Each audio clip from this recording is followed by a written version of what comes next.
Cirrano tinha um nariz enorme. Quando fumava, os pelos do seu nariz ficavam sempre chamuscados. E quando chovia, o seu bigode nunca ficava molhado. Cirrano vivia numa época em que as pessoas viajavam a cavalo e lutavam com espadas.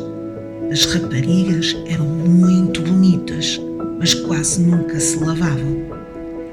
Os rapazes raramente sorriam, porque, aos 20 anos, já poucos dentes tinham. Era uma época terrível, principalmente para quem tinha um nariz enorme, e Cirrano tinha-o bem grande. Cirrano tinha também os magníficos olhos verdes, mas era difícil vê-los através do seu enorme nariz. Ter um nariz enorme é como ter umas orelhas enormes, ou uns pés enormes, ou uma cabeça enorme. Aliás, é pior. Quando temos um nariz enorme, todos fazem troça de nós. Por isso, Cirrano teve de aprender muito rapidamente a defender-se dos importunos. Tornou-se astuto e muito forte nas lutas. Era muito frequente que algum importuno exclamasse, rindo às gargalhadas: "Oh, olhem para aquele nariz! Que nariz enorme!" Cirrano respondia-lhe que o seu nariz não era propriamente um nariz, mas sim um poleiro para os pardais, ou uma cana para pescar carpas, ou um trampolim para os grilos, ou um cajado para caçar mamutes, ou um telescópio para observar a lua. Cirrano também era poeta, mas normalmente o importuno não percebia nada de poesia. Então, Cirrano dava-lhe uma pancada na cabeça para fazê-lo entender as suas palavras. Mesmo tendo um nariz enorme, é possível levar uma vida normal. Comer sem demasiada pimenta, beber com uma palhinha, dormir, exceto de barriga para baixo, e apaixonar-se sem comentários. Cirrano estava apaixonado pela sua prima Roxana. Disseram-lhe logo que não era sensato estar apaixonado pela sua própria prima. De qualquer forma, nunca se atrevera a confessar-lhe o seu amor, por causa do seu enorme nariz. Cirrano era muito infeliz. Além de ser sua prima, Roxana era uma jovem muito bela. Tinha um vestido vermelho.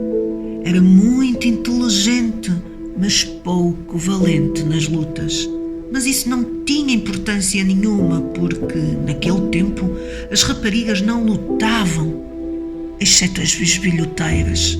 Preferiam ter outras ocupações, como montar a cavalo ou apaixonar-se. Roxana também estava apaixonada pelo Cristiano.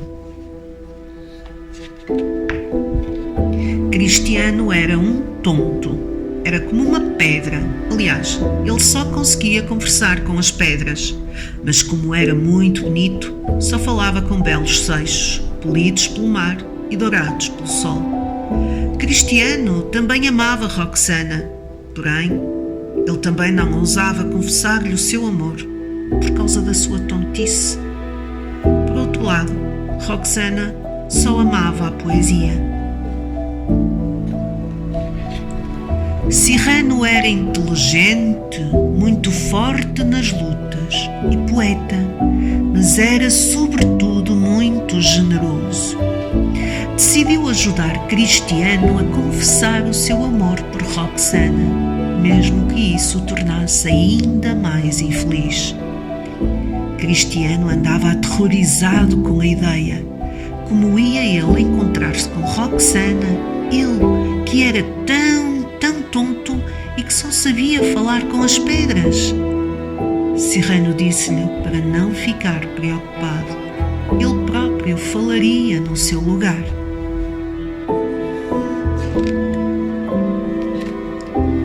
Ao anoitecer, Roxana veio à varanda. Cristiano esperava por ela no jardim. Cirrano estava escondido entre a alfazema. Cirrano soprava os seus versos a Cristiano, enquanto este os declamava, fingindo um ar muito inspirado. Cristiano pareceu-lhe maravilhoso. Roxana pareceu-lhe divinal. Subitamente, o amor apoderou-se de ambos. Escondido entre a alfazema, Cyrano sentiu, naquele instante, um aperto no coração. Havia um importuno que detestava Cyrano. Chamava-se de Guiche. Era belo, rico, inteligente, tinha um nariz pequeno e amava a guerra. Amava também Roxana, mas Roxana não o amava. Como era demasiado orgulhoso para demonstrar que isso o tornava infeliz, fingia indiferença. Decidiu enviar Cyrano e Cristiano para a guerra. Além de ser belo, rico, inteligente, de Guiche era traiçoeiro.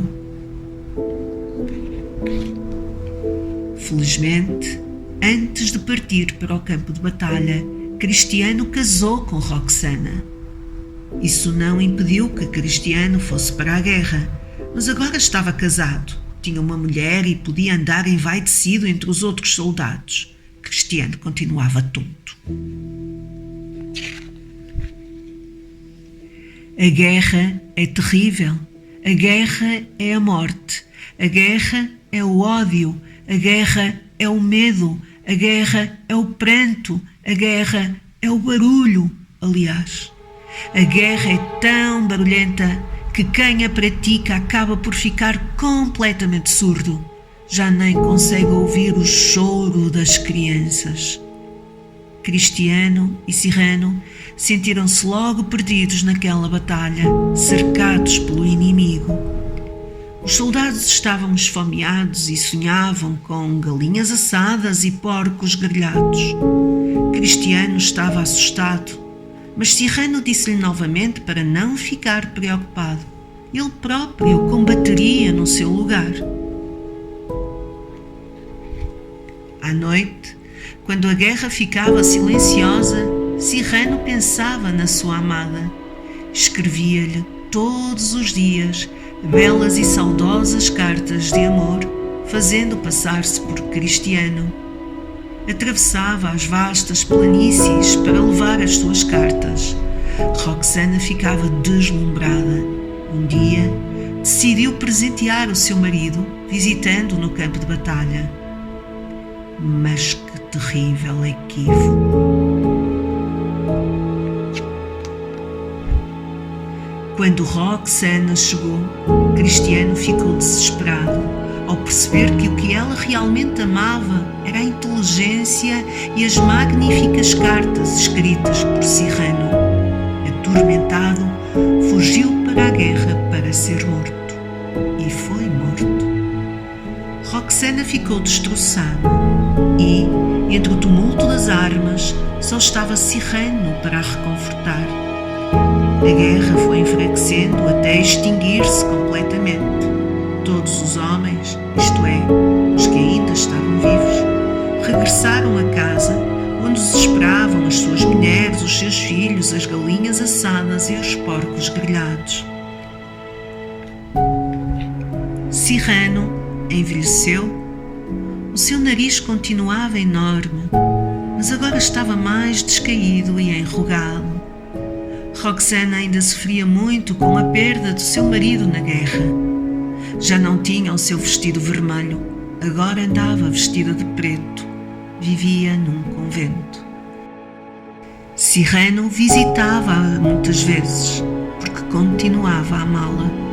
Cyrano continuava muito inteligente, mas bastante menos forte nas lutas, pois estava velho e os velhos já não lutam, exceto os velhos avarentos.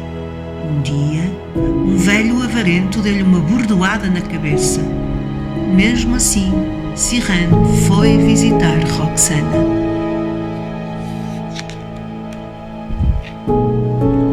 Ao chegar perto de Roxana, Cyrano já quase não via, pois a pancada que recebera fora muito violenta. Na penumbra, só distinguia o rosto da sua amada. Ela leu em voz alta a última carta que recebera de Cristiano. Cyrano sabia-a de cor, pois ele próprio a escrevera.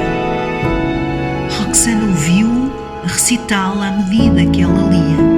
Foi então que percebeu que o grande amor da sua vida, afinal, era Cyrano. Nesse instante, Cyrano morreu. Porém, antes de morrer, sorriu, porque finalmente estava nos braços da sua amada.